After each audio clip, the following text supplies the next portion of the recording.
Chapter 9 The Mock Turtle's Story. "I'm so happy to see you again, my dear friend," said the Duchess as she hugged Alice's arm and they walked together. Alice was happy to find her in a good mood, and thought maybe the pepper caused her to be angry when they met in the kitchen. She said to herself, "When I'm a duchess, I won't have pepper in my kitchen. Soup is good without it. Maybe pepper makes people angry. Vinegar makes people sad and chamomile makes them bitter. Things like barley sugar make children happy. I wish people knew this so they wouldn't be so mean about it." The Duchess spoke close to her ear and she was surprised. The Duchess said, "You're thinking too much and not talking. I can't remember the lesson right now, but I will soon." "Maybe it doesn't have one," Alice said. "Child, listen," the Duchess said. "Everything has a lesson, if you can find it." She moved closer to Alice as she spoke. Alice didn't like the Duchess standing so close to her. She was ugly and her chin was sharp and hit Alice's shoulder. But Alice didn't want to be rude, so she tried to be polite. "The game is going better now," she said to keep the conversation going. The Duchess said, "Yes, that's right. The lesson we learn from that is love makes the world go round." Someone said, Alice whispered, "that it's done by everyone minding their own business." "Oh, okay. It means mostly the same thing," the Duchess said while putting her sharp chin on Alice's shoulder. "The lesson is to pay attention to the meaning and the words will follow." She likes looking for messages in things a lot, Alice thought. "I think you're curious why I haven't hugged you," the Duchess said and stopped talking. "The reason is that I'm not sure how your flamingo will react. Should I try it?" "He could bite," Alice answered carefully, not wanting to try the experiment. "True," said the Duchess. "Flamingos and mustard both can be sharp. The message is birds that are alike tend to stick together." "Only mustard isn't a bird," Alice remarked. "Yes, like always," said the Duchess. "You explain things clearly." "It's a mineral, I think," said Alice. The Duchess agreed with Alice and said, "Yes, there's a big mustard mine close by. That means, the more they have, the less we have." Alice said, "I know. It's a vegetable, even though it doesn't look like one." "I completely agree with you," said the Duchess. "The lesson is, be the same on the outside as you are on the inside. Or to put it simply, don't pretend to be someone you're not, because others may see through it." "I would understand it better if I had it written down," said Alice nicely, "but I can't fully understand what you're saying." The Duchess said, "That's not much compared to what I could say if I wanted to," and she sounded happy. "Please don't talk about it anymore," said Alice. "Please don't mention problems," the Duchess said. "I give you all my words so far as a gift. A present that's not good." Alice thought, "I'm happy we don't get birthday gifts like that." But she didn't say it out loud. Thinking again, asked the Duchess, with another poke of her sharp chin. "I have a right to think," Alice said firmly because she was starting to feel worried. The Duchess said, "It's just as unlikely as pigs flying." Alice was very surprised when the Duchess stopped speaking in the middle of a word and her arms started shaking. The Queen was standing in front of them with arms folded and a frown on her face, looking angry. "A good day, Your Majesty," the Duchess started in a soft, weak voice. The Queen yelled and stamped her foot, "Listen carefully. You must leave or lose your head. Decide quickly." The woman selected and left quickly. The Queen told Alice to keep playing, and Alice was too scared to talk but followed her back to the croquet field. The other guests relaxed during the Queen's absence, but as soon as they saw her, they rushed back to their game. The Queen warned them that a delay would result in death. The Queen quarreled with the other players and shouted, "Off with her head," while they were playing. Soldiers took those she sentenced into custody, stopping their game as archers. After half an hour, all players except the King, Queen, and Alice were in custody and facing execution. The Queen stopped talking, she was very out of breath, and asked Alice, "Have you seen the Mock Turtle?" "No," Alice said. "I don't know what a mock turtle is." The Queen said that mock turtle soup is made from it. "I never saw one, or heard of one," said Alice. "Let's go," said the Queen. "He will tell you about his past." As they walked away, Alice heard the King quietly say to everyone, "You are all forgiven." Alice thought to herself, "That's great," because she was upset about the executions the Queen ordered.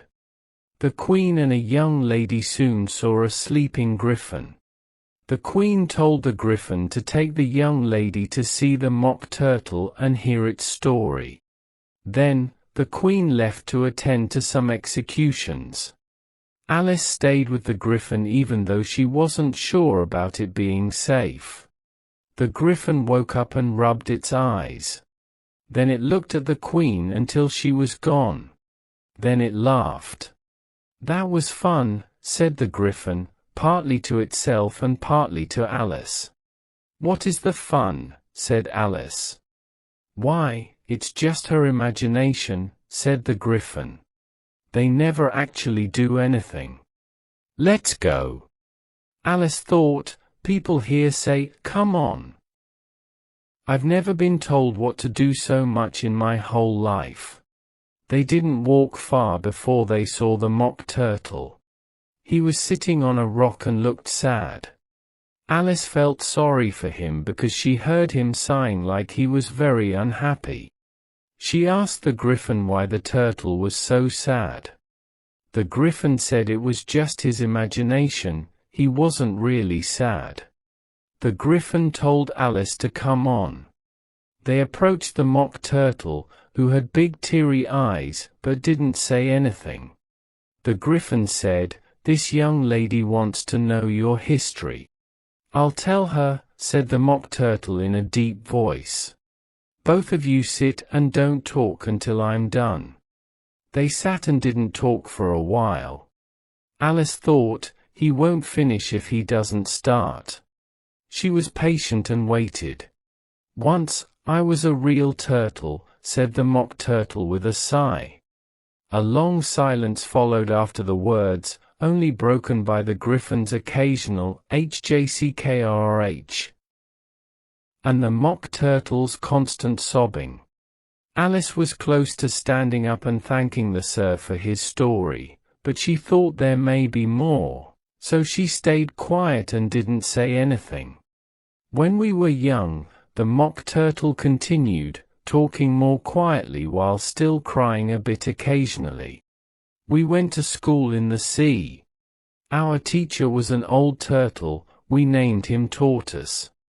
"Why did you name him Tortoise if he's not one?" Alice asked. "We named him Tortoise because he taught us," said the mock turtle with annoyance. "You are very slow." The griffin said you should feel bad for asking an easy question. They both stopped talking and looked at Alice, who felt embarrassed. After a while, the griffin told the mock turtle to continue and not take a long time. "Yes, we went to school in the sea, even though you might not believe it." "I never said I didn't," interrupted Alice. "You did," said the mock turtle. "Don't talk," said the griffin, before Alice could say anything. The mock turtle continued speaking. "We received great education and attended school daily. I went to a day school too, Alice said. You don't have to be so proud. With extra things? Asked the Mock Turtle with some worry. Yes, said Alice, we learned French and music. And washing? Said the Mock Turtle. Certainly not, said Alice indignantly. Oh. So your school was not very good, said the Mock Turtle, feeling better. At our school, they had French, music, and washing as extra classes at the end of the list. Alice said, you probably didn't want it a lot, living under the sea. Can't pay to learn it, said Turtle with a sad sigh. Just took normal class. What was that? Inquired Alice. The Mock Turtle said, first we move around wildly, then we learn arithmetic topics like ambition, distraction, making ugly, and teasing. I don't know what uglification is. Can you tell me? The Griffin was surprised and lifted both its paws. It said, wow. I never heard of uglifying.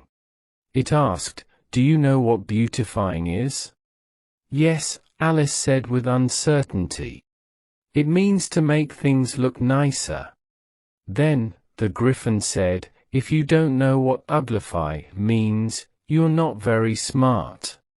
Alice didn't feel confident to ask more questions, so she talked to the Mock Turtle and asked, what else did you have to study? The Mock Turtle answered, we studied mystery. It was both old and new. We also learned about the sea. Then there was drawing. Our teacher was an old eel that came once a week. He taught us how to draw, stretch, and faint. What was that like? Said Alice. I can't show it to you, said the Mock Turtle. I'm too stiff. The Griffin never learned it. No time, said the Griffin. I visited the classical teacher. He was an old grump. I never met him, said the Mock Turtle sadly. People used to say he taught laughing and grief. The Griffin said, he did it, yes he did, and then sighed. Both creatures covered their faces with their paws. How many hours a day did you have lessons? Asked Alice, quickly changing the topic. The first day is 10 hours, said the Mock Turtle. Next day is 9 hours. What a curious plan, exclaimed Alice. They are called lessons because they get smaller every day, said the Griffin. Alice was not familiar with the idea, so she thought about it for a moment. Then she asked, so the 11th day was a day off? Of course it was, said the Mock Turtle. How did things go for you on the 12th? Alice asked excitedly. Stop talking about lessons, the Griffin said firmly. Tell her about the games now.